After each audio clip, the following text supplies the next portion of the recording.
so badly wish that I wasn't working in a startup right now. 100%. I believe in number and data, right? Yeah. Then I told you that 10% only startups succeeded last 20 years.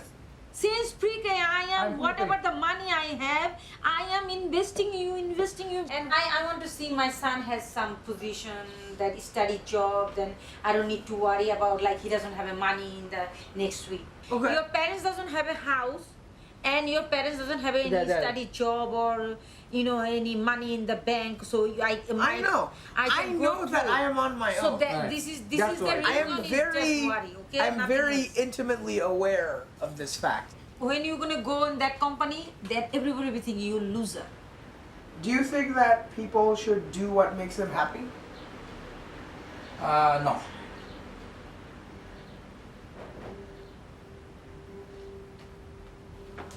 You want those t-shirts? Yes. All of them? Yes.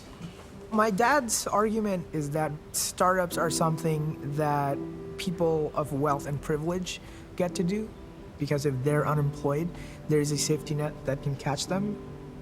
That's not supposed to be possible for me.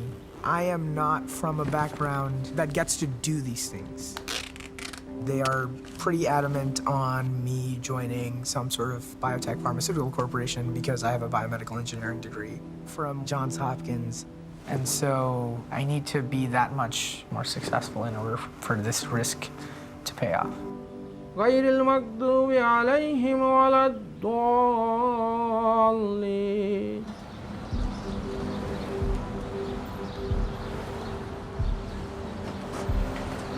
Time to go. Great. All right. Drive safe.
Not an easy road. It's probably the hardest thing you guys will ever have to do. Some of your companies are going to struggle. A majority of startups don't work out. You're going to have to become engines of your own growth and development. If you end up being able to come to grips with some of these challenges, you'll become capable of pretty much anything you want.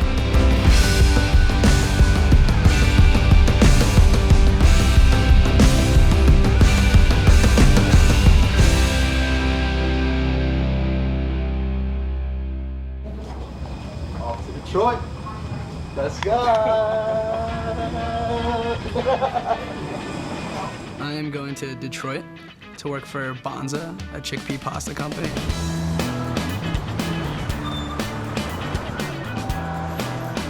What up, what up? First night in the apartment. A lot of potential here. I went to Cornell, and everyone from Cornell is always like, all right, there's a few options. It's either consulting or banking in New York, or maybe big tech out in Silicon Valley. So going to Detroit was kind of a shock to most people. How's it going? Pretty good. Bonza was started by a 2012 Venture for America fellow, Brian Rudolph. And his brother, Scott.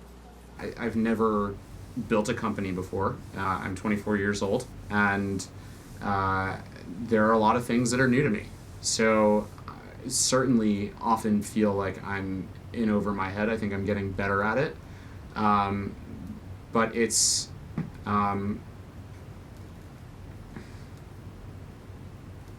there are times where it's really tough. I'm a little worried, like, oh, what's gonna happen? All right, 90-something% of startups fail. It would suck to fail, but I'm just gonna make it my number one priority not to.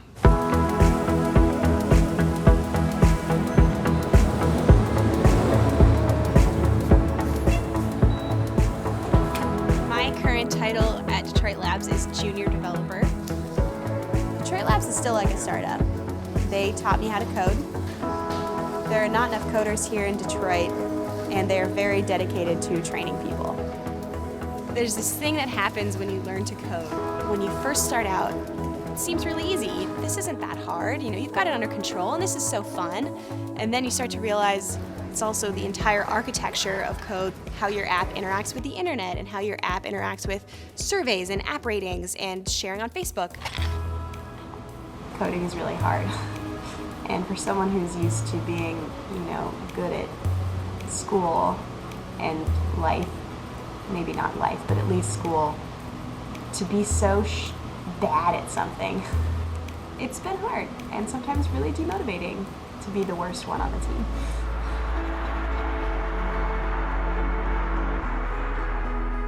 It's my birthday, and I just turned 22.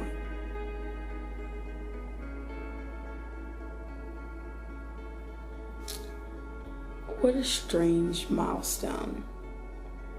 To be older than 21 and not really, to be too old to be a child and then to be too young to actually understand what's going on in life.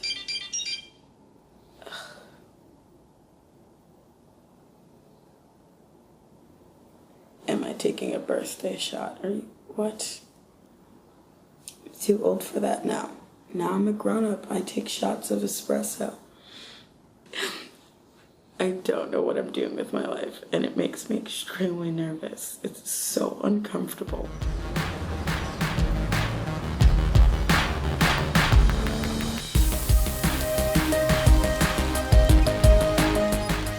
I went to college at MIT, and I studied mechanical engineering, and I just moved to Detroit.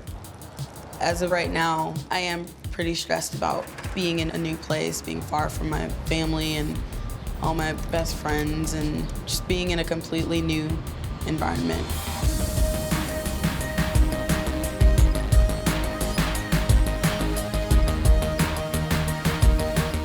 I work for Rock Ventures, and Rock Ventures is a company that invests in nonprofits and startups across Detroit.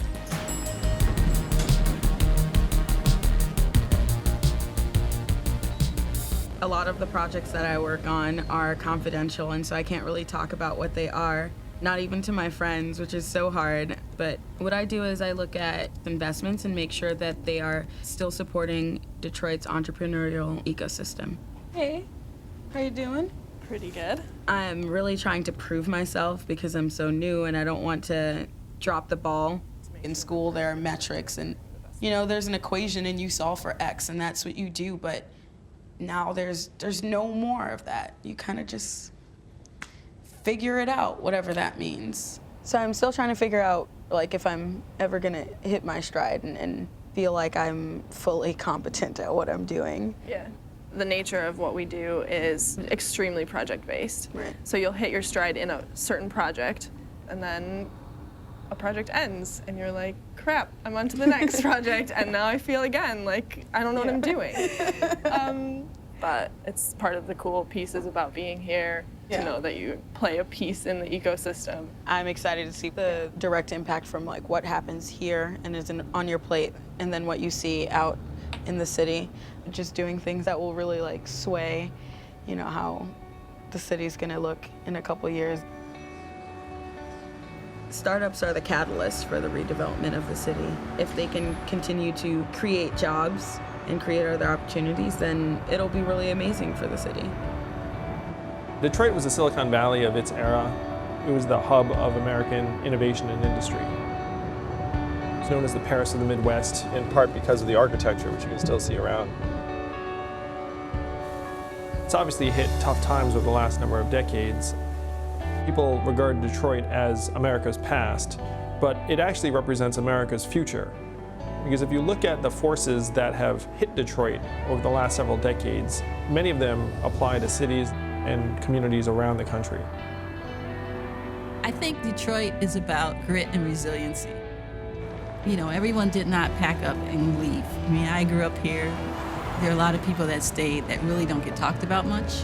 They've weathered the storm, and they're starting to see the city come back. Detroit, I feel, represents more than what people may acknowledge. I think so goes Detroit, so goes America.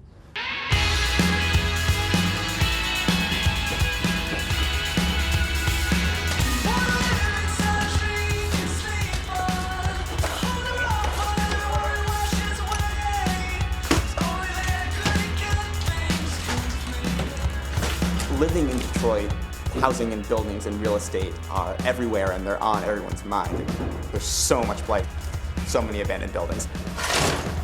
And we were like, hey, maybe we could buy a house, fix it up, and turn it into a communal living and working space for Venture for America fellows. We just impulsively bought the house in the tax auction for $8,200. And this is a 3,500 square foot, 7-bedroom house. It had been abandoned, so it was all disgusting. But you could see underneath like the potential. I bought the house with 3 friends, Tim, Scott, and Sean. And we just started calling it the Rebirth House. What? You didn't get the good hammers? Come on. What? These have wings on them. None of us had any experience with this kind of work. It's like, all right, shit, we own this house, we better figure it out. I literally was looking at all the hammers being like, which are the best ones? And these have wings, so I thought they Come were on. awesome. Let me see. Oh my god. These are so cool. Those are damn it. Why are they dumb? Max. You're the worst. I think with almost all the cool things anyone can do, you go into it being totally naive and not even remotely thinking about how much work it's going to be and almost immaturely not thinking it through. But like, that's the only thing that lets you do it, because if you did it and thought everything through, you would just think about all the obstacles and you'd be like, there's no fucking way I'm ever going to do this. So you have to kind of do it blindly.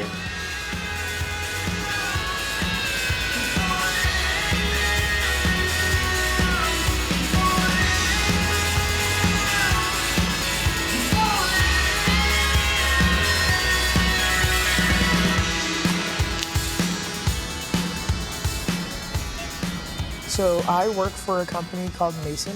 The founder and the owner is Jim Chow. He's 25 years old. If Microsoft really thinks that that 8-inch is going to be a big seller, we focus on 8-inch. Yeah. I am the only person working at my company besides Jim. We spend more time together than a married couple does. Which platform are you going to own and manage? Okay. But you need a product engineer. Bottom line is Q1, where you need a product engineer. Okay. We design, build, So hire and one. manufacture mobile phones and tablets for corporate customers.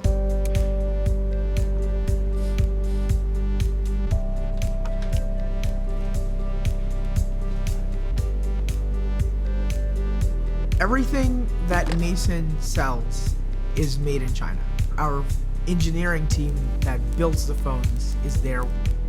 The way we design new products is we solder something very quickly here, we FedEx it overnight to our team member in China, and then in 2 to 3 weeks we have like a rough working version ready to go. I'm managing 4 factories in China right now, a total of about 28 engineers or so. Yeah, it's a little crazy. I'm 22 years old, I've never managed anyone before.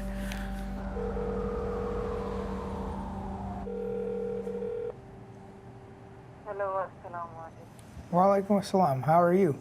Turn on the speaker. How are you? Okay. Yeah. Then what will be dinner? You cooking? Yeah. Mm-hmm. You have food in your home? Yeah. Yeah?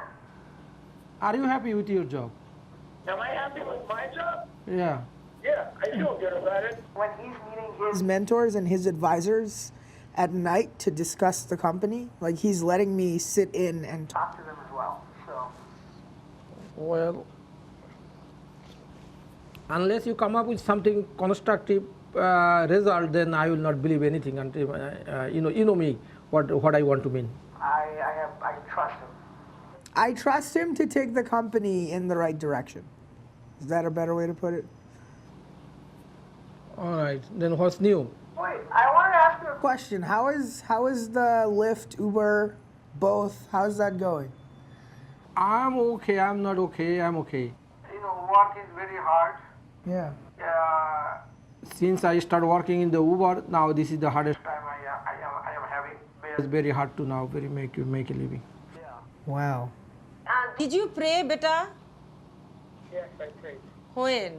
How many times? You're supposed to be pray 5, right? So you don't have to worry about it. You don't have to worry about it at all. They think I've become a significantly worse Muslim.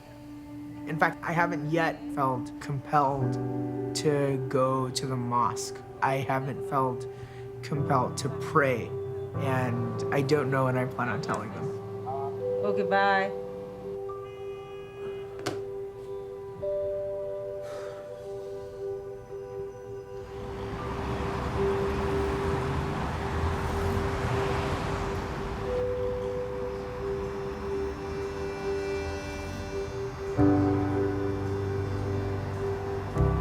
I would like to believe that I've become a very resourceful person as a result of my upbringing, and I really appreciate it. And that is a thank you to my mom.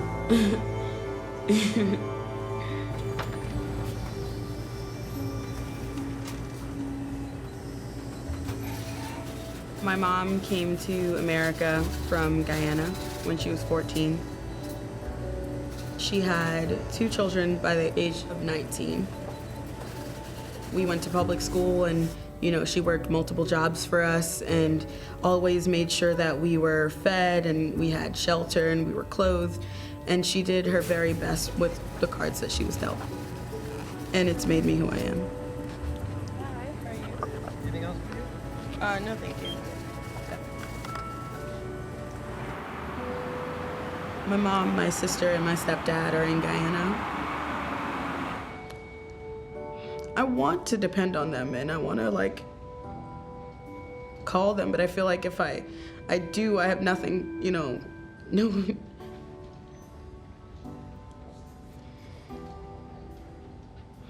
I just feel like I really want to make them proud and, I want them to feel like I'm okay.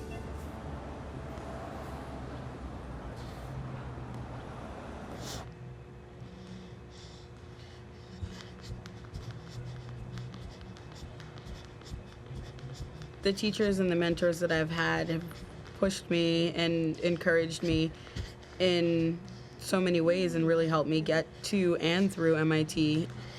They opened my eyes to what was possible for me that I didn't know was out there. And the opportunities that have been made available to me definitely makes me want to give back.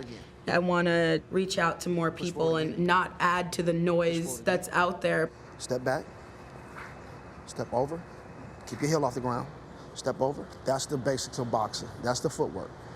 Have you lived in Detroit your whole life? Yeah, east side. East side all the way to the core. I live east of downtown. Yeah. My first week on the job, we had this big sales meeting with one of the top retailers here in Michigan called Papa Joe's. The meeting went great. We presented really well. And I guess the last thing we needed to do to close the deal was have them cook up and try the pasta. And when the chef brought it out, it was literally like a bowl of mush. It's made from chickpeas, but it still should look like pasta. How's it looking?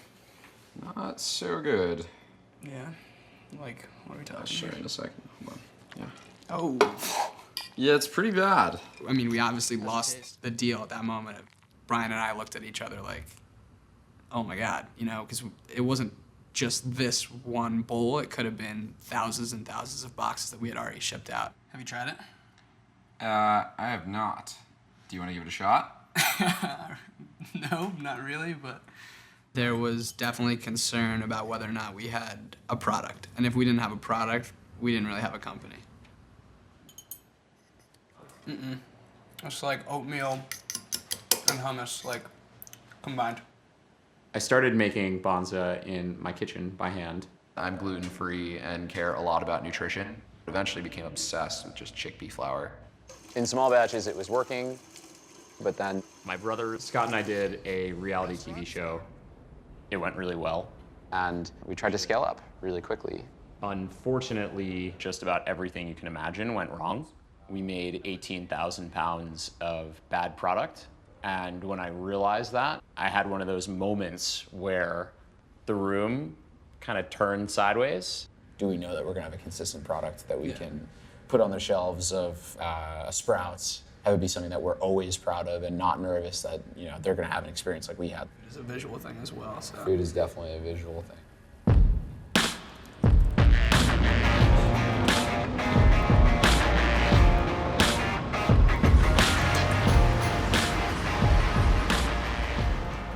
After working on the house together, Scott, Tim, and I decided we wanted to start a company. It's called Castle.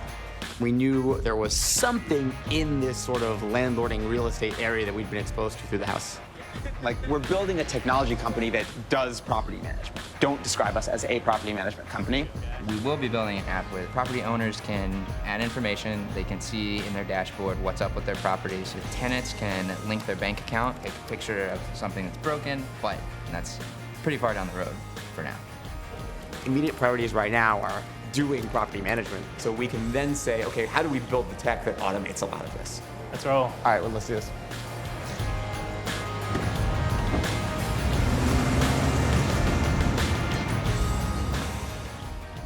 People from all across the US and actually all over the world have been buying property in Detroit, often at auction. And it's basically sight unseen. They don't know if anyone's living there, they don't know what condition the house is in. So sometimes these people will enlist us to go to the property, find out what's going on and what they need to do for next steps. All right, before we go inside, how do you want to do this? Yeah, just go up and knock, talk to them, and be like, do you guys own this place, yes or no? But don't we have to explain who they are? Like, I feel like the reaction is likely to be immediately more hostile than we are acting like it will be. I think That's they're right. like, who the hell are you? Yeah. Right.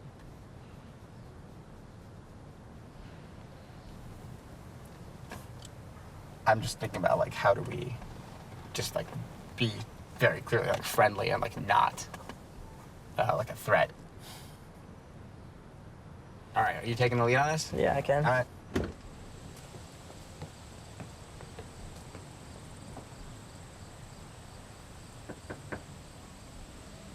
We could also leave a note. I don't see a mailbox. True. We should have brought a note. Do you have paper? Yeah, would you want to handwrite a note? I have paper in the car. I'll write something. Your destination is on the right. Yes, this is it. Oh man, that's messed up.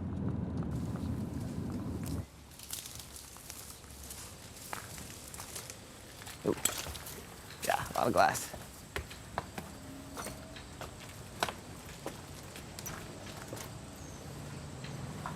Hello? Wow. I hope this guy is not super surprised. Damn.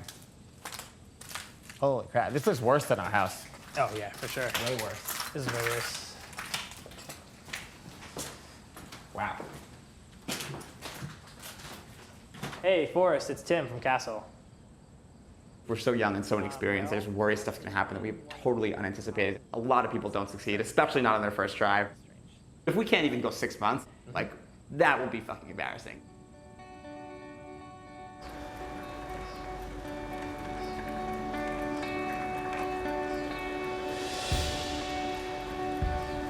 There is a constant balancing act that I'm trying to do where I feel like it's stressful to have access to all of these wonderful things and to work in the building that I work in and to be downtown and then bike back to my neighborhood or through other people's neighborhoods and see it just underserved.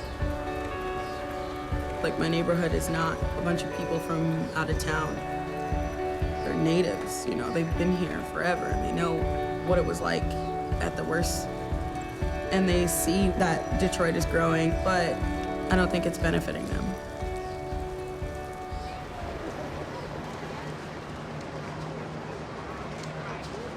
what I want to get into a little bit more is the people, getting to know them. And I think that's one thing that's really cool, that you can do something like that here. Hi. These kind right here, they made out of spoon. Are you kidding me? That is cool. Don't look down at your plate and say, that could be a bracelet. That really could.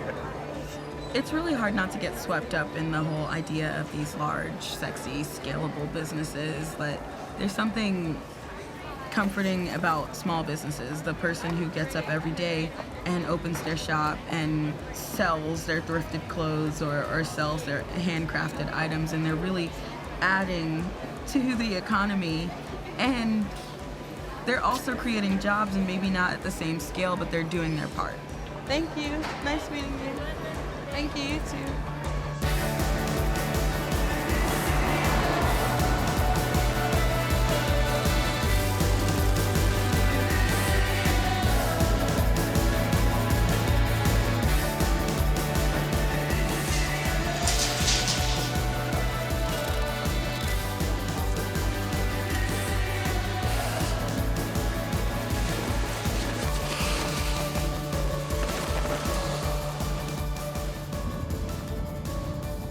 I'm excited. It's been a long time coming, being able to actually move in. Yeah. I've been looking forward to it. You need a home base. Yeah. I'm moving into the Rebirth House, and it is far from ready.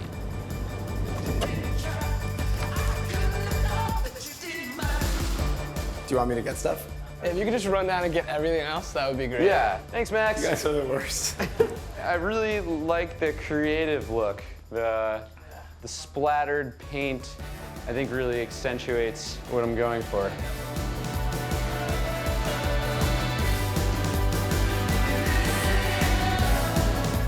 We're all going to be living in this kind of like entrepreneur's house. The living room is basically going to be a big co-working space. Castle and Bonza is going to work out of the space. So where do you envision us doing the work? Like put like 2 desks across, but then also have like desks by the windows if you want to like look out. It's going to be a hodgepodge because the desks don't match at all. There is this sort of sense in the city that we're all kind of doing something together, and even if you're not actively involved in Detroit's revitalization beyond just like living here and having a normal life here, like that kind of is a part of the revitalization, just like more people moving here and like having normal lives.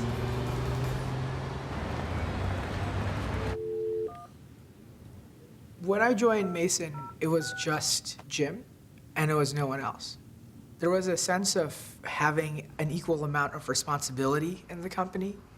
As the founder, Hey, Jim. Hi, Jim. over the last 2 weeks, our team has gone from 2 people to 4 people, so it feels very different. Jim, what is your 3-month goal? Hire the right people. It's going to be critical. If you look at the headcount forecast, I think I have it as like 14 people. Okay. It's less about me and Jim just working together, and there is a very real split between founder and employee now. How was the meeting? So it's going to go well. How well? You always say investor meetings went well. There are moments where some investor is coming down or someone that Jim is having a meeting with that normally I would join him at, and instead Jim goes on to meet with those people and I stay back and continue working. I work primarily at night to talk to our factories in China. It is a minute to midnight, and I'm still working. A new product comes in, and in 90 days, I have to take it from 0 to has no flaws, making sure that things don't break when they go in customers' hands. It's hard to put the hours and the effort and feel the ownership that I do of Mason, but have no equity in Mason whatsoever.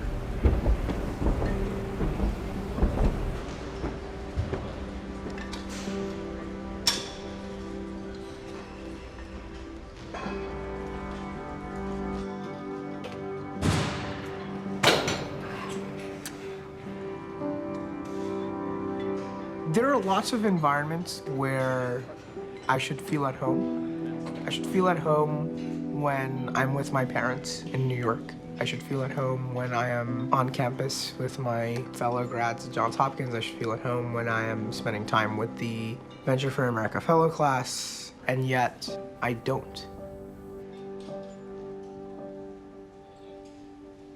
There are so many times when I'm up late at night talking to my counterparts in China where they feel more like my team members, more like my coworkers, more like people who understand me and that I can get along with than people who actually work at my company. I mean, it's human tendency to look at difficulty and say that it makes you stronger and more able to be more successful in the future. So that's what I tell myself. Like, I know we're gonna do a review when I get back, but this might be helpful in terms of preparing for it, which is ultimately, like a product manager, you have to be the expert on your product. You're almost like the CEO of your product, right? I also think at this stage, really important not to over-engineer. Sure. You gotta start getting in the habit of saying no. Start like compartmentalizing things and then saying no to different things. Here's a hypothetical. Is there anything on my plate that I can say no to right now? So I think there's a lot of things you can start offloading. You have to start thinking about not how I would do it, but how can I make sure when I'm not there, these other people are getting it done. Okay. That's the product manager. Sure. The biggest weakness about you is that there's only one of you. Right? So scale, baby, right?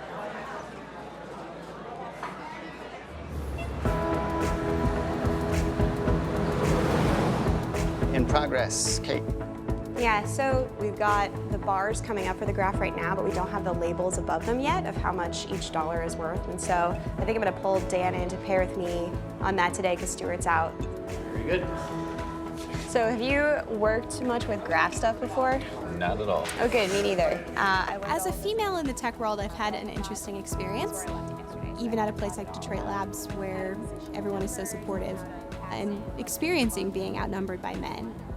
It just got me thinking, what do I want? And I want other women in technology and other women who are hustling as hard as I am, and I want to be friends with them, and I want to network with them, and I also want to have mentors. What I came up with is a side project called Women Rising.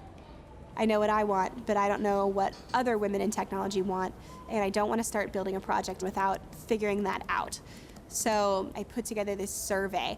What do you want out of mentorship? How often would you want to meet peers? And what I got from the survey was what people want most out of mentorship is good chemistry. And that, of course, is the hardest thing to match. And so learning how to figure that out is going to be very difficult.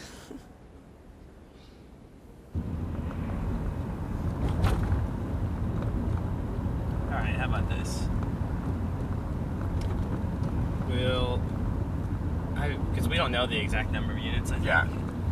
So. But either way, we should quote them just a total yearly price. Yeah, that's what I'm saying.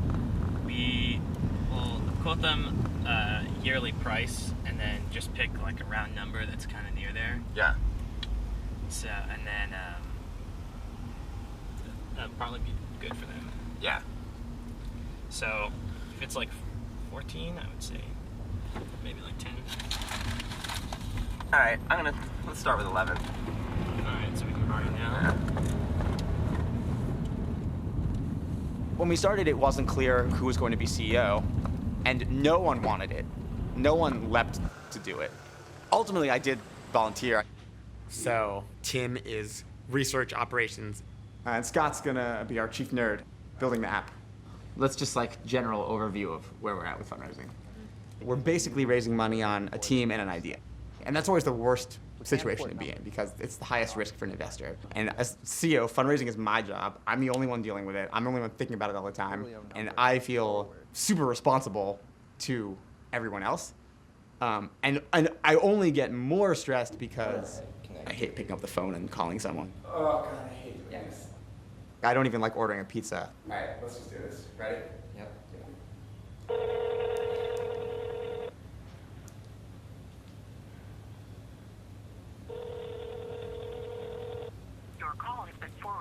All right, voicemail. I'm way more stressed, worried, unsure of myself than I've ever been in my entire life by like a very dramatic margin.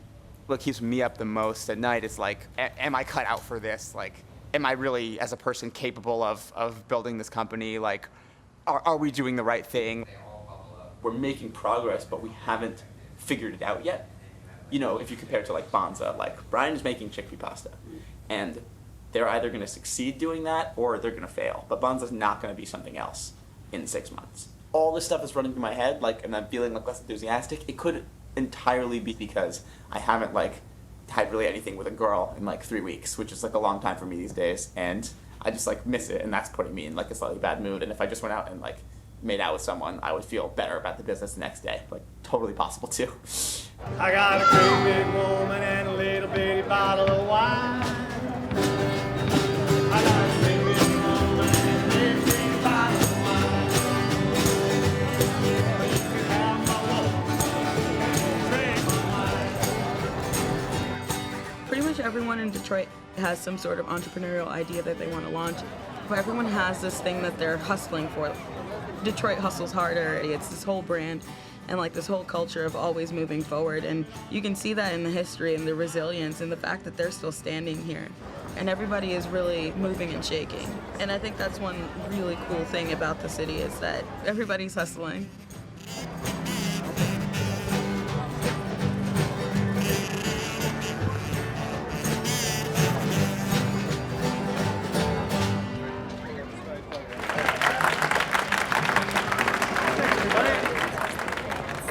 First multi-neighborhood soup. So this is very exciting and potentially transformative.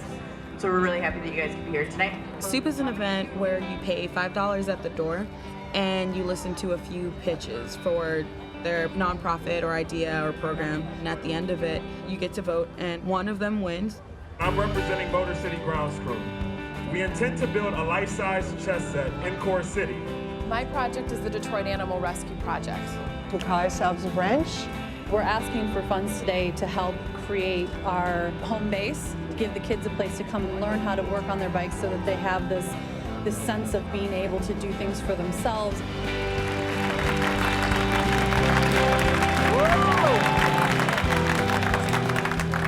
Growing up, my brother, my cousin, and I would create things all the time.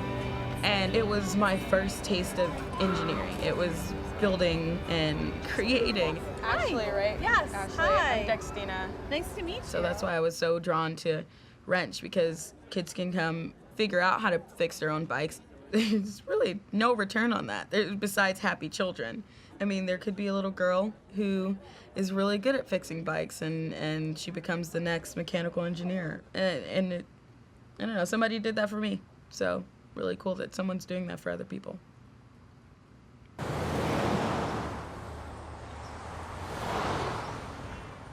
My dad is not doing so well right now. He works for a limousine service that pays him hourly, but doesn't give him enough hours and makes him work between 2 a.m. and 8 a.m. And it's really hard for him. Sometimes I wish that I had simply taken the Wall Street or the big pharma company job and made 3 or 4 times as much money. Like, I talked to Jim before I came here, and my bonus is going to be timed so that it comes in at the same time that we are raising money from investors. If money doesn't show up, then what? Then if we can't raise the money that we want to raise, right, then I have to look elsewhere. You don't know, Borbeta, that it's not a guarantee that like you will get this raise by February, right? That's you were telling us. Yeah. I thought before like you will be get it by February. It doesn't matter. Right. But now you are telling if Mason can able to raise the money, then you will get raised. Yes, but if Mason can't raise money, then Mason doesn't exist anymore. And Shabi, your brother, now he make me crazy. He told me he got raised. I did. He raised, but there is nobody witness with that. But I feel like you guys are missing the point here. It has to be written something, or somebody witness. We were out at dinner. We were having this conversation. Am I supposed to here, take this napkin and write down that you're giving? No. If Jim committed to you, so he gotta do something officially. That's it. Okay. All right. Yeah.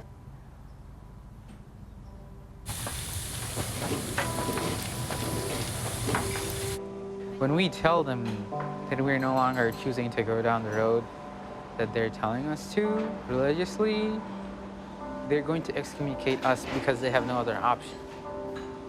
It's not like they want to kick us out, or it won't hurt them to kick us out. But the fact is, like, they've followed a belief system for the past 40, 50 years. Then don't we want to put this off as long as possible? No. Why not? I think it's rude of us to not tell them. It's like giving someone false hope. Yeah. So I feel until we tell them of our choices, Yeah. like that's all the time we'll get to spend with mom and dad for the rest of our lives. Yeah, okay.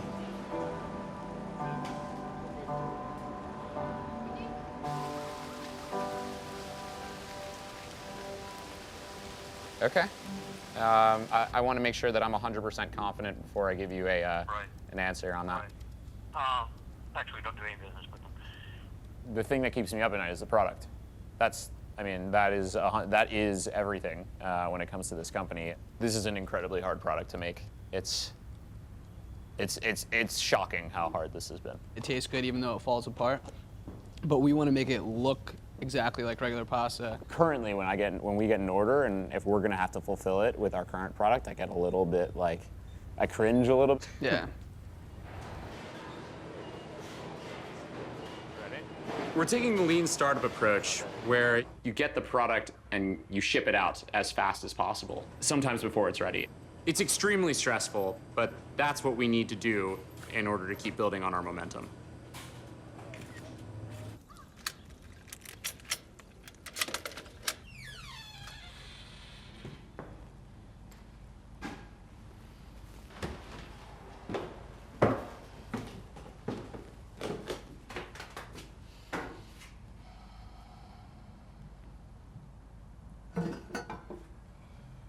On a daily basis, I don't like 75% of what I do. That's the weird thing about being a startup founder.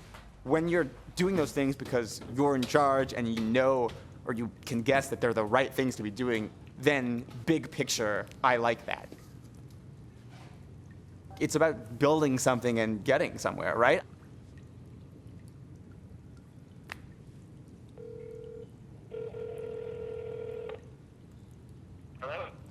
Hey, Max, am I coming through? So I'm at Strathmore. Took a look around. They just turned on the water this morning. So the water's working, but there's an open pipe like right after the meter. So if you turn on the water to the house, water just like shoots out of the open pipe. Also, there's like actual poop on the ground. I think the sewer line needs some cleaning. So we're gonna have to get a plumber in here before we do some of the more aesthetic stuff.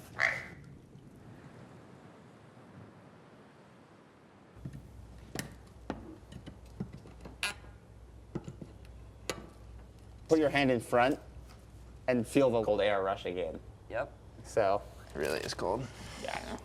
Over the summer, when we first started Castle, we were like, all right, well, by the fall, we'll be pretty much wrapped up with the house. We'll still be working on it, but mostly done. And we can really devote all our time to Castle, and that has not happened. Are we measuring the degrees from this? Like from the flat edge? Yeah, well, it's never going to be more than 90 degrees from the flat edge. Right, right. That would be nothing there. But, oh. I think that is a 45. You're right. This is a 45-degree angle. Back to the Google. Yeah, good news is there's lots of sources for this.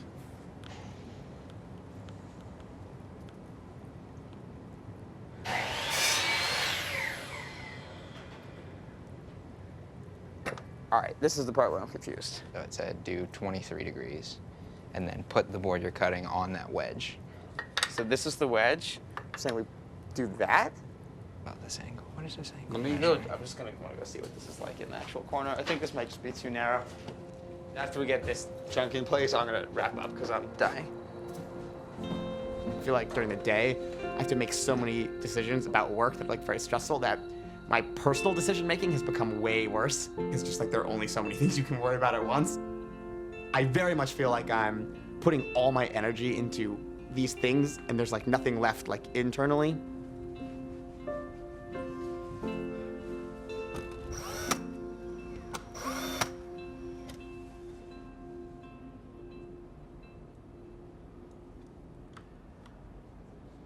I'm growing Women Rising as a beta test right now. The way I'm trying to do it is much more like a dating system. You know, you have a specific question, you have a 30-minute Skype call, you see how it goes. If there's chemistry, then you continue it on your own, organically. So do you want to build a business? Is that what your goal is for yourself? That is my goal. I'm kind of trying to build an entire web platform for connecting people to mentors. Maybe that leads to something monetizable or just the next idea that Right. is, you know, 5-10 years out of college, I want to be running my own company. That's Right. absolutely the goal. But then I think about like how hard I'm working now and how little time I feel like I have, and then how do kids fit in that? Right. Like, where does more time appear? Just give up vacations and Oh well, you don't give up. sleeping You don't give up vacations. I mean, but your vacations are, you know, like you have your earbuds in and you're juggling your kids. You're slathering on sunblock and walking them into the ocean with your, you know, on With a your phone conference call. call. Yeah. On mute, and all of a sudden you're just doing it. Meeting women older than me that have done such cool things definitely gives me a lot of confidence, because I think I should have this plan of how my life's going to play out and the steps that I need to take to get to their level. And it doesn't seem like any of them had a plan. They just worked really hard and kind of muddled through it and did what felt right. And I can do that.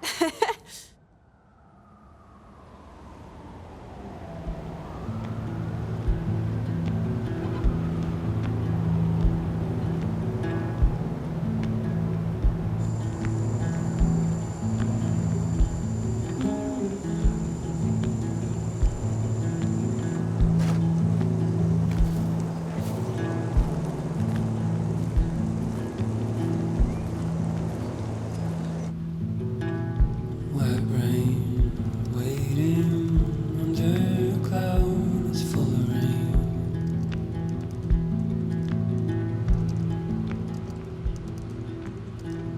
Winter hit bad, it's cold, there's snow. Our house is freezing because it's poorly insulated. I set up this tent in our kitchen and put the space heater in the tent because then it's like an enclosed space so it stays kind of warm.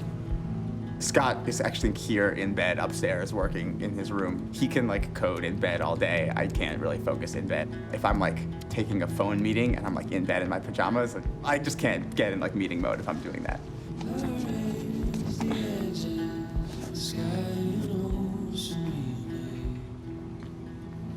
Yo, Avery, I'm gonna go be in the warmth and eat something warm.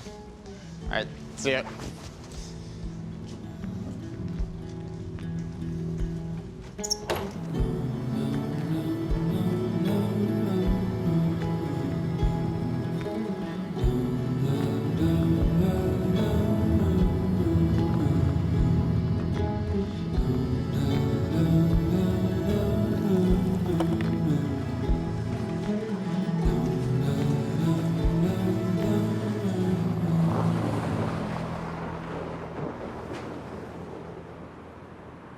Up north in Michigan, there is a manufacturer that we've been working with. His name is Jim.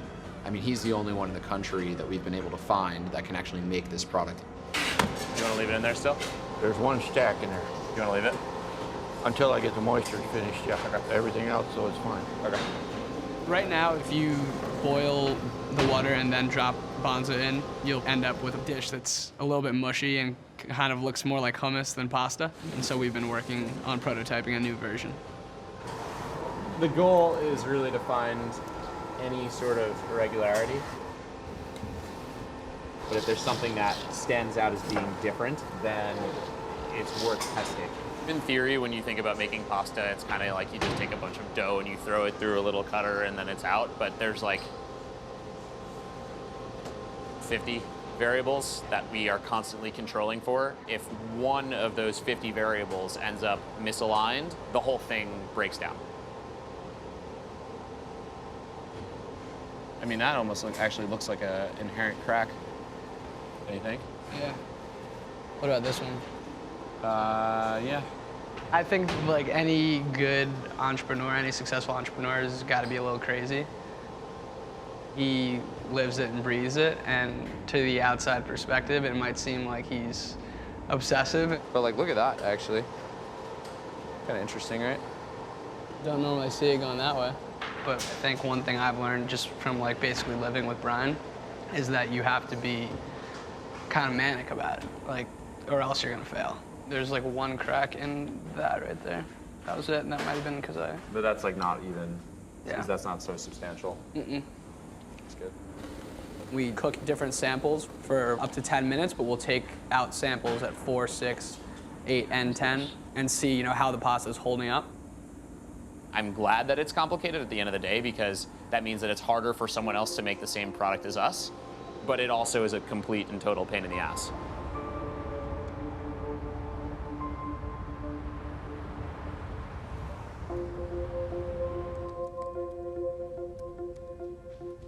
I feel like I always want to prove myself, and whether it's to others or to myself, I want to show that I add value. I'm mostly frustrated with myself for taking on projects that I probably shouldn't have. I might have taken on more than I can handle right now.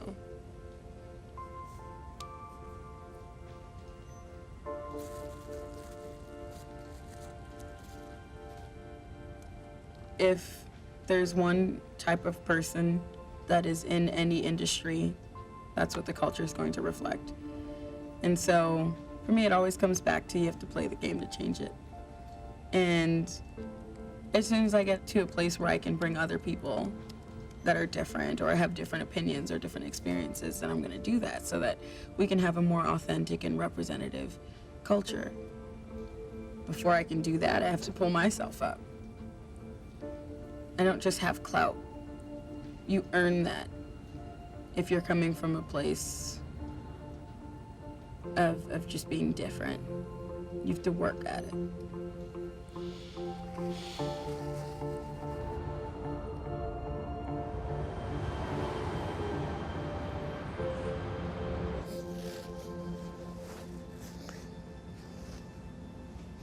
It is 20 minutes to 7 a.m. I've been here since it was nighttime and people were still working. And I've been here after everyone's left. And I think the first person who comes into work is about to show up in about 10 minutes.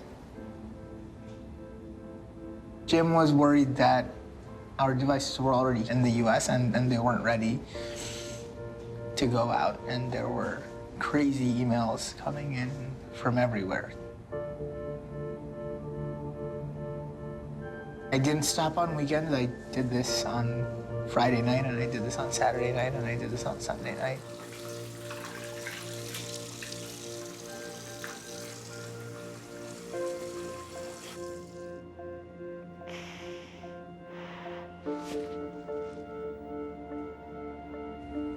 I wish I could tell my parents what was happening in my life right now, and they wouldn't try to judge every single thing that I do.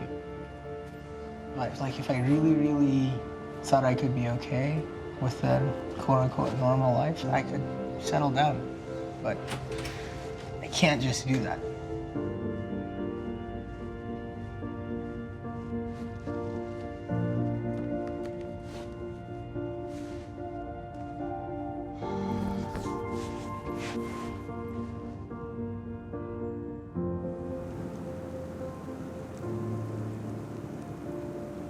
Business is struggling a bit, I would say. Fundraising has kind of hit this lull where Castle only has 3 weeks of money left. We have gotten some smaller investments, like 5 or 10K, to kind of float us. And we actually had a bridge loan that was like, we were gonna have no cash, so he lent us 10K until we got some investment and gave us 10K back.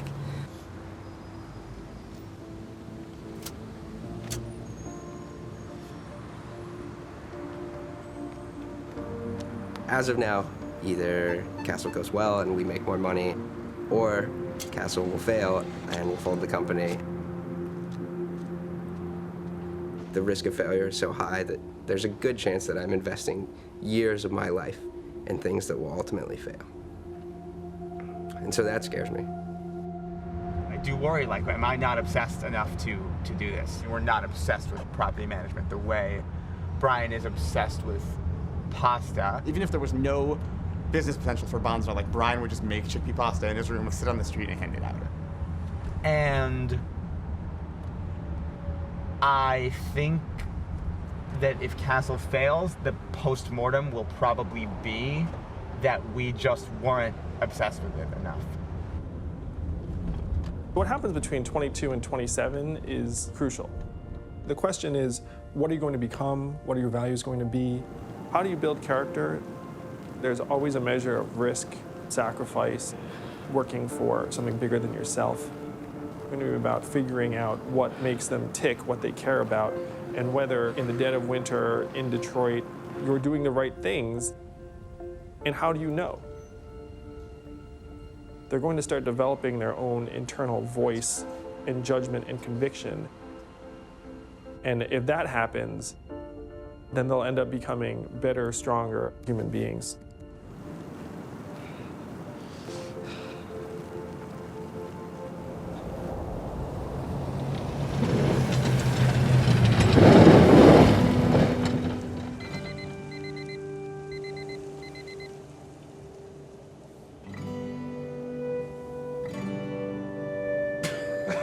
It's like 1 degree out. Is it actually 1 degree?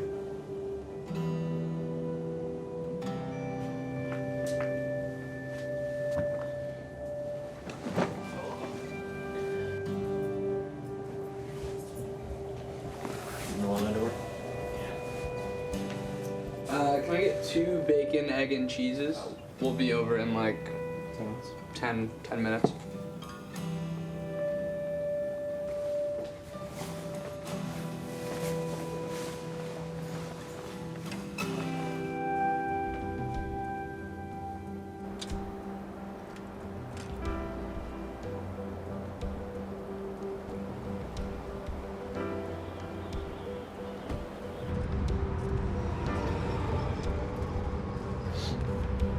One to 2 weeks a month that we're at the factory, we live out of a motel. 1 room, 2 beds. When we're up here, it's 24/7. As much as I do love being in Detroit, I see the most progress for the business when we're up here and we're getting involved in the product. Good morning, folks. Happy New Year, Jim. Same you. Hey, Jim. Hey, Rick. How are you? Looks like it's been running pretty well. We hit a little glitch, but we're okay now. Today was the first time that we cooked up the shells, actually thinking that it might work, so it's nice to see that we're 99% on the way to getting shells right. It's good. Tastes great. It's good. Man, it's good.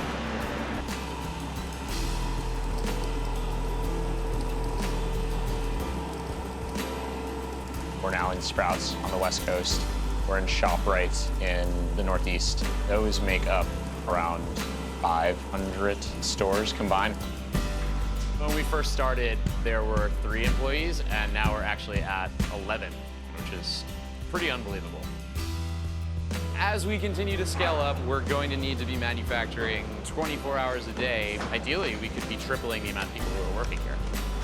This is a very rural community, and there really are not a lot of jobs available in this area. I've never had a full-time job available to me since I've lived here for 15 years.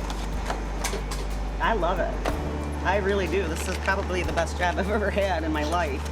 They're trying to get something going that's healthy, and that's a big deal. We're label readers in my family. What's surprised me so far is how much I spend my time thinking about Bonza.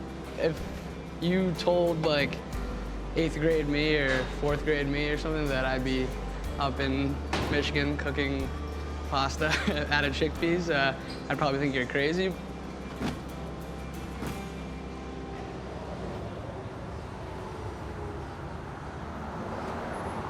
It's freezing cold. Tim and Sean are both away this weekend, so I stole both their blankets from my bed. And I woke up this morning to find some kind of leak has made a hole in my ceiling. Don't know where it came from. It mysteriously stopped, so just gonna patch it up and cross my fingers that it doesn't happen again. A lot of snow outside. We got like a foot in 24 hours. I don't own a shovel, and there's still like a foot of snow around my car, and the lot has not been plowed. So because I have a meeting at 9 a.m., I am going to walk to work. And it is 8 degrees outside, and my cell phone says feels like -7.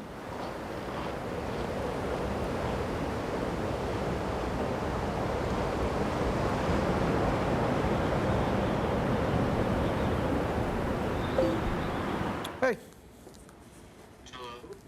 Are you in your dorm room? Yes. Oh, so, how are mom and dad doing?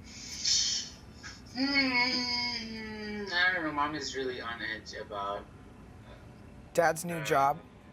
uncertainty and the fact that nothing has really changed.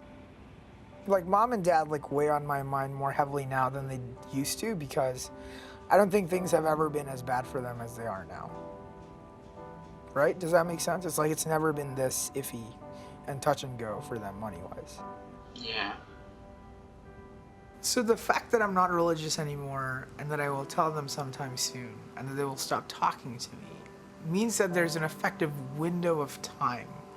That window is like 2016. So I have to make enough money by 2016 to help my parents pay off some of their debt before they refuse to speak to me ever again in my life. So it's a little stressful. I will not be going to Jummah today, possibly, yes. Yeah. I call my mom every day because I know that there will be a day where I will call and she will not pick up the phone.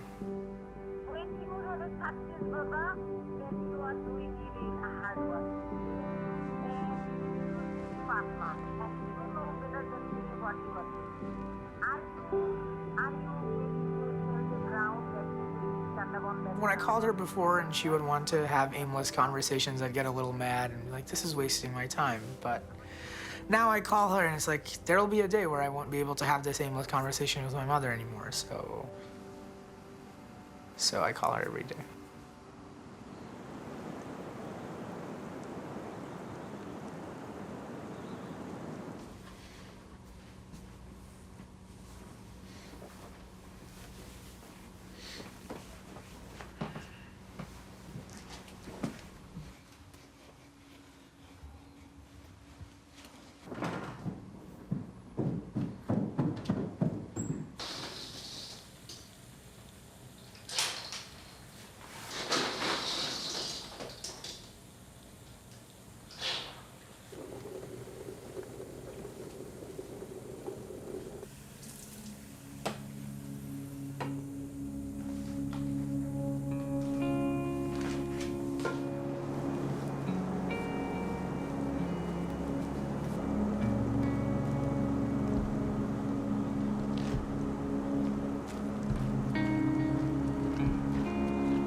Avery and I wake up at 5 a.m. on Saturdays to get to Eastern Market at 6 a.m.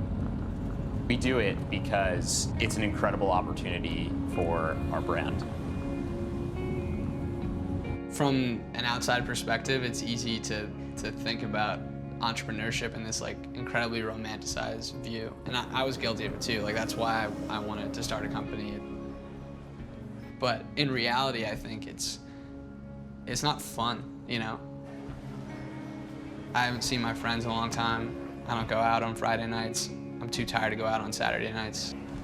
So that's incredibly stressful, for sure. But then you kind of accept the fact that like stress is your baseline state, I guess. And then all of a sudden it becomes relative to your baseline. And then it becomes not as stressful, which is kind of fucked up, but.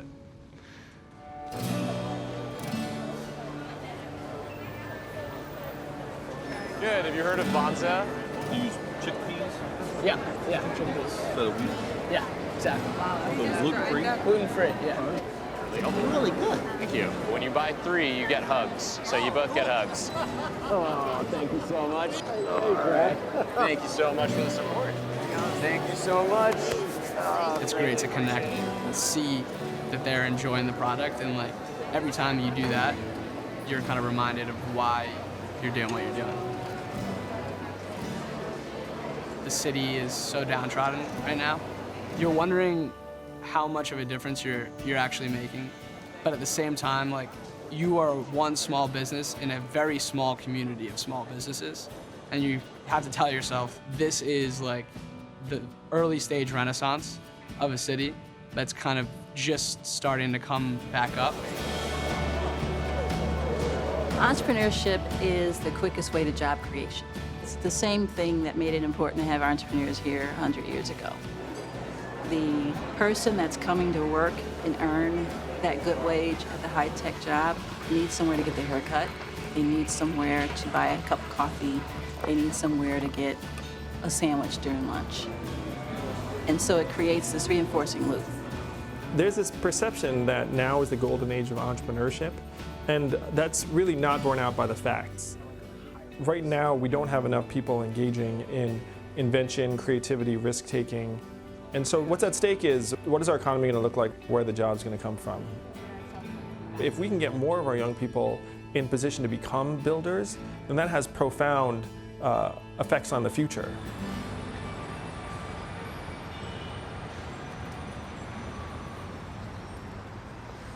Guys, where are we going? Isn't that it? 11 Madison Park? 11:26, I think? Yeah, I think we passed it, actually. Yep, it's this. All right. Nice. You should be able to. There should be an option that says cast Oh, tab. there we go. Oh, It there wasn't you go. warmed up. Ta-da! Now, if I present.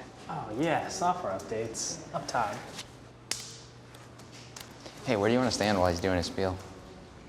How about here? Well, not you, but. I don't know. It's a good question. Max, do you have a preference for where you want to be? For where I want you to be? You should fix your hair, by the way. It's all fucked. I guess it's better. Is it any better? Scott tried to fix it. No, just go in the bathroom and look at the mirror, Okay, man. where is it?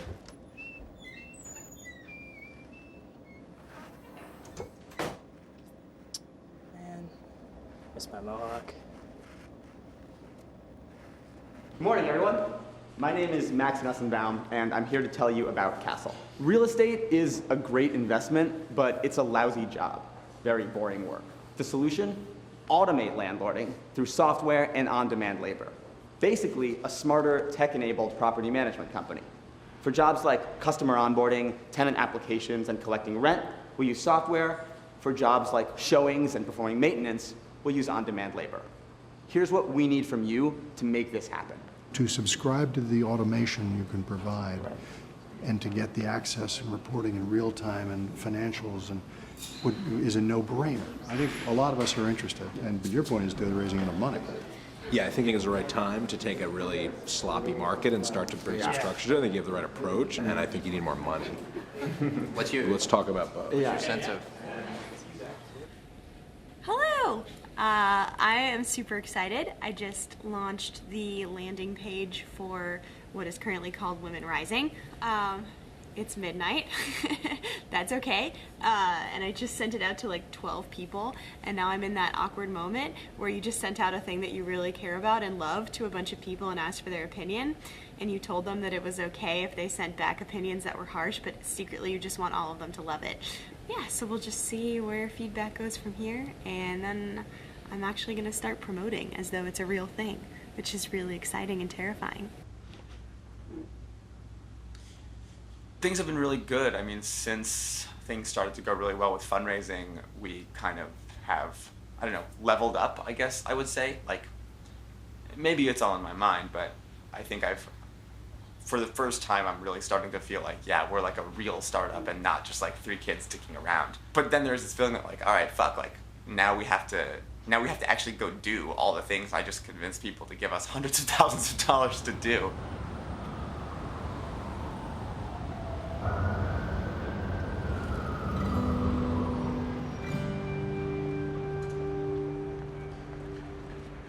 I find that most of my friends here who are in startups are white. And most of my friends here who are in startups are white men. There is a struggle to be my most authentic self. Writing definitely helps me to reflect. It helps me really digest what's going on around me. What does it feel like trailblazing? It's like waves in physics and phasing, basically always trying to fit in a foreign location where I wasn't meant to win. Always the first to do it in my skin, but never really achieving perfection. Too busy breaking down doors when they won't let me in. There is a real tension in Detroit, an us against them type tension that is happening with the young talent that's coming in, particularly when the young talent isn't minority talent.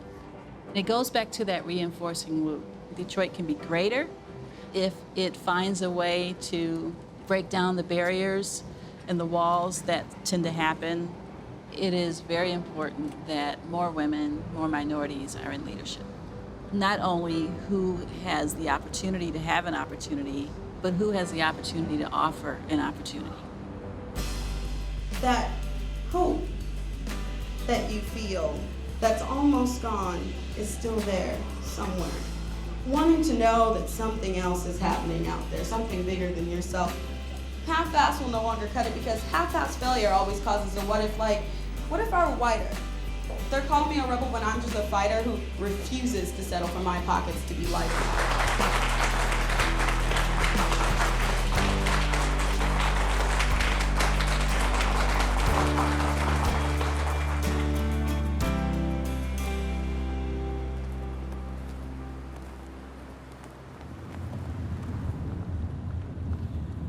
We have another meeting with the owners from Papa Joe's. Kind of a redemption meeting. Hopefully, we'll impress them this time around. When we first met with you, we weren't in any stores. We're now in almost 750. So, wow. Yeah, it's been a quick. That's been quick. Yeah, it's been super quick. Our probably relationship with this store will always associate that meeting when we cooked up the pasta and it just turned to mush. When the pasta turned to mush. Now we've got a process in place that isn't obvious, but it works. That's the main thing. Exactly. We have it. Do we want to try it? Yeah, let's. Want to cook some up? Yeah, absolutely.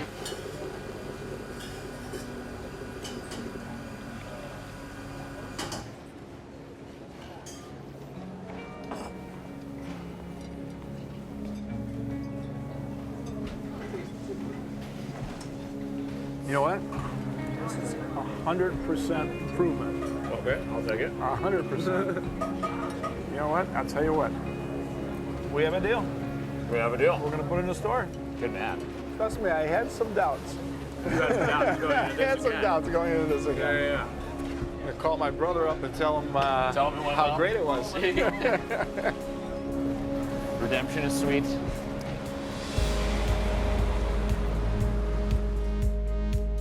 There's almost too much negative space in that one. Yeah. And it looks like a drone to me. Like it doesn't look like a propeller. Right, yeah, airplane. like it, yeah. I'm scheduled to do my review of my time at Mason with Jim. And the amount of uncertainty that I'm feeling going into this meeting is actually a little surprising. But here's what I do know. I've gone from someone who's more of an engineer to someone who's definitely a manager. And I am personally surprised at the speed in which I've been able to actually make that transition. And then we launched 2 devices, and then we're launching more. And I have worked 18, 20-hour days to get them off the ground. So we've been growing about 30% month over month, basically doubling every quarter. We're up to 130 units under management right now, and just trying to keep that going. I love the core of what we're doing, as in like I'm now super into real estate, and I love that we're like making things easier for landlords and for tenants. Castle, you report your issue online. Every step of the process, you're getting like real-time updates, almost like Facebook newsfeed, but for your issue. And owners are getting that for everything about their property, so they can really be connected to what's going on. We've already found when owners know a little more about the tenant, they'll improve maintenance much more quickly. There's a difference between saying like, the furnace is broken, it costs $200 to fix, versus saying, the furnace is broken, the tenant is cold, it costs $200 to fix. Like, just adding that little piece of information, it impacts how people view those issues. They had a broken drying machine, and we fixed it in like a day, maybe 2 days, and I think they're very happy now. Cool. Yeah.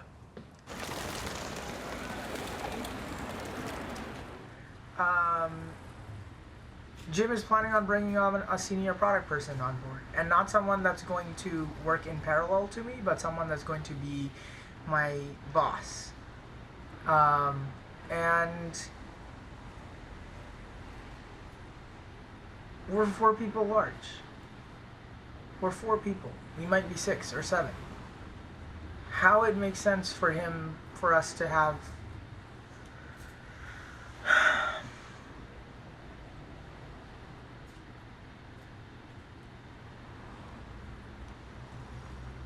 I bet on Jim. I bet on Jim 7 months ago.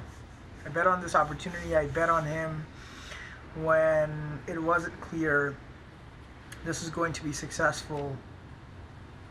And I'm ready to continue to bet on him that he'll take Mason as far as it needs to go. But Jim does not seem to be interested in returning the favor. He's unwilling to bet on me being able to lead Mason's product team as far as it can go.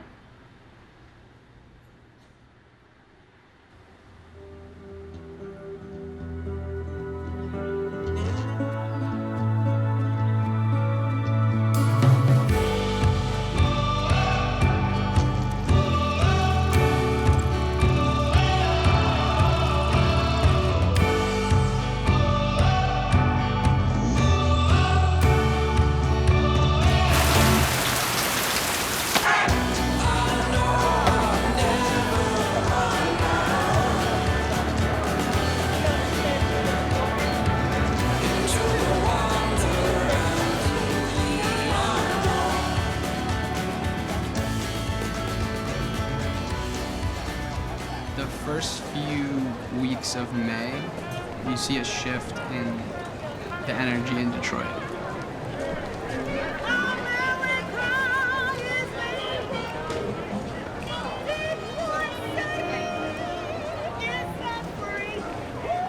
You see that probably in its truest form at Eastern Market.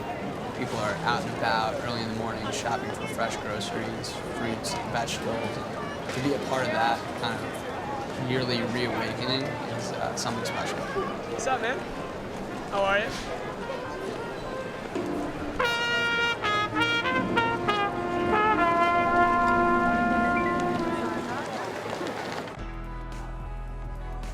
Yeah, welcome on in.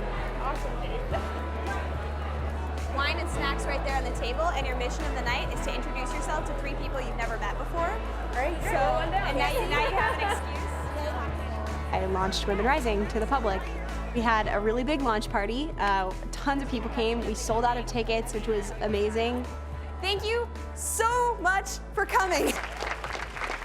82% of professional women are looking for a mentor, which is actually more women in America looking for a mentor than are single women looking for a date. This is something that we all want in our lives, and why shouldn't we have a really good way to get it? What if all of those women in the startup community actually had a mentor and who could help them pull their business along and help make it grow? What would our world look like? People had the most positive things to say. It was so empowering, it was so wonderful, and we got awesome press out of it.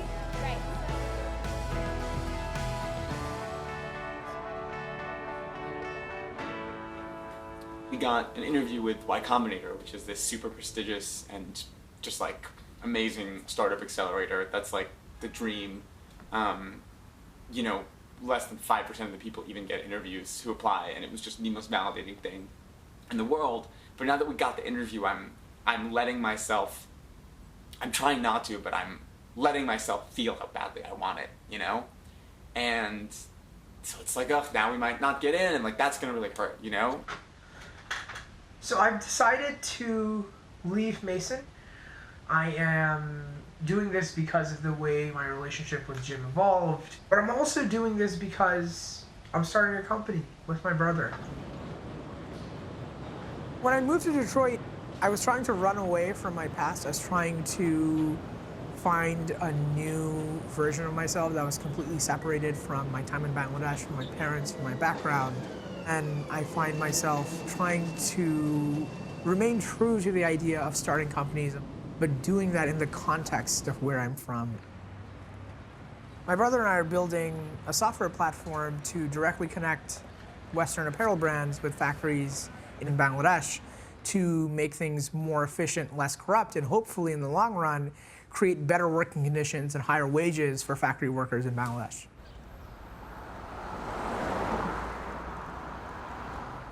If you look at it, it's an industry that's $2 billion a year in Bangladesh alone. And if we extend it to other things and not just clothes, but furniture and toys and everything, this could become like a very, very big business. Yes, I got it, but you did not graduate on this field. How you think you're gonna go and start something new that you never been in that sector? Also, what make you confident or competent that you're gonna succeed?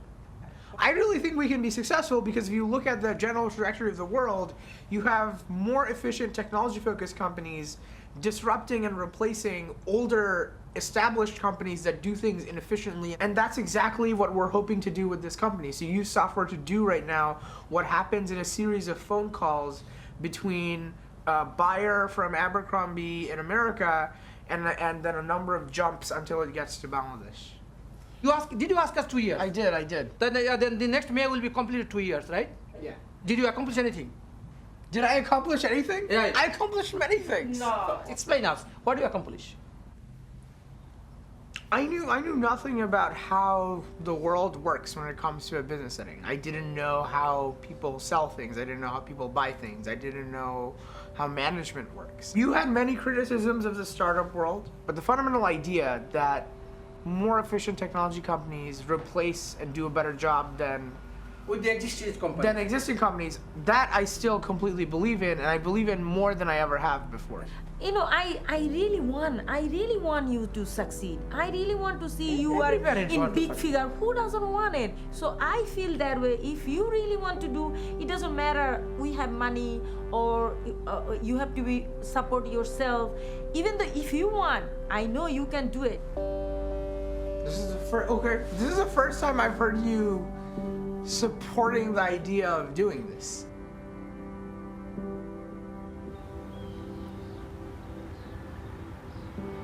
Even in the best case scenario that we are hugely successful with our company,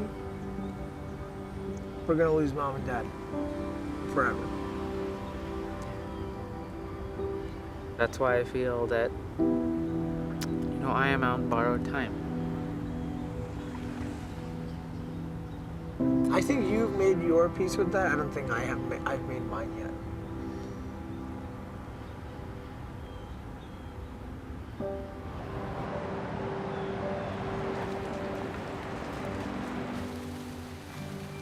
It's really cool being at Rock Ventures because you start to understand how you could really build communities and how you can invest in them and how do you continue to support them so that they're sustainable. The idea of space and stars. And that looks awesome. Connecting people to make a bigger picture. Yeah, that looks great. I can't always explain what I'm doing. That's kind of life working on super confidential projects. But I get to see the results of what I'm doing. And at the end of the day, you can always point back to something and secretly whisper, like I kind of had a part in that. And it'll be an inside joke between myself and I. Right hand. Roll under. Roll under. Right hand. Good. Go under. Under. Right hand. Good. Come to me. Come to me. Come to me. That's better. If you had asked me 2 years ago what would make me happy, I would have said graduating MIT. And then I did it. And now I'm like, okay. So, like, what's next? Good, perfect. Do it again. Double jab right hand. I feel that there's so much opportunity that I can't just let it pass me by. Like, there's no ceiling. There's always more room to grow and more room to achieve. Oh, man, you look like a killer now.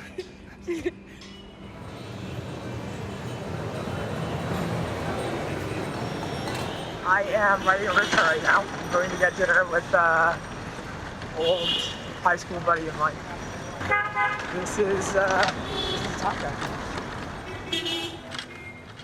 I've always wanted to start a company, and I've always wanted to make things better in Bangladesh. What I had never expected is that I'd be able to do both of those things at the same time.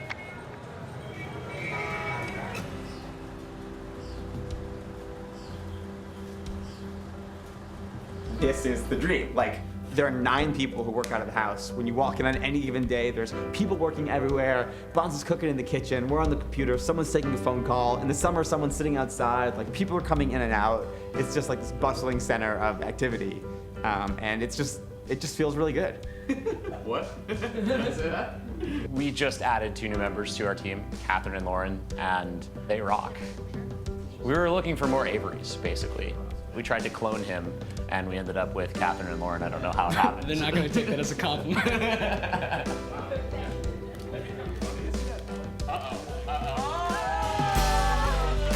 There are now 25 employees at the manufacturing plant. We are in 1,700 stores, and we've expanded so quickly that we're looking actually at a second manufacturing plant. Time magazine named us one of the top 25 inventions of 2015. We won Accelerate Michigan's innovation competition, and we're named one of the top startups in the state.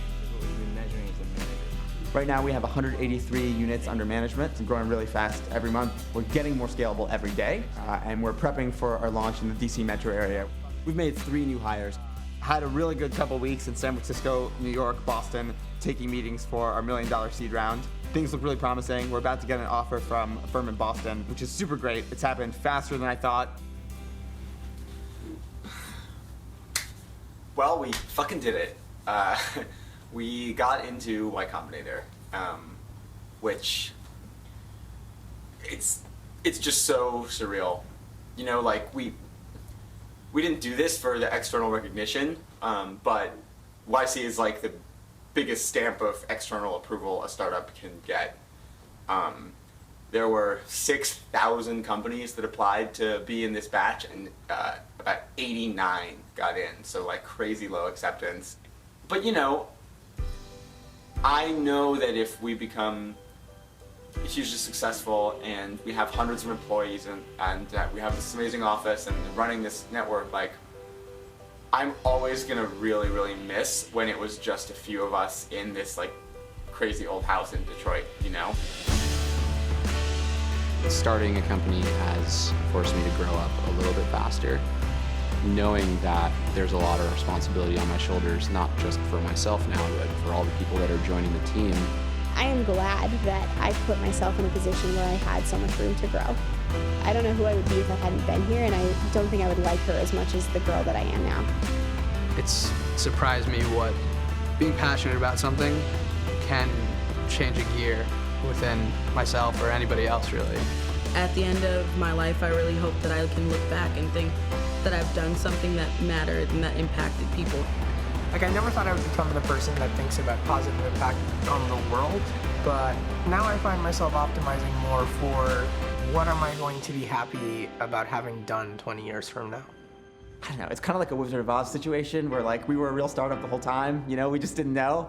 It's not that we've become a real startup, it's that we've grown enough as people and become comfortable enough with ourselves and with what we're doing to stop feeling nervous that we're not a real startup all the time. It's about entrepreneurship and companies and jobs, but also it's about giving America that spirit and character that it once had. And that's the goal. Give them a path, and then if they start a company, great. They create jobs, great. But more than that, if they just become the people that they wanted themselves to be when they were young and idealistic, that's success.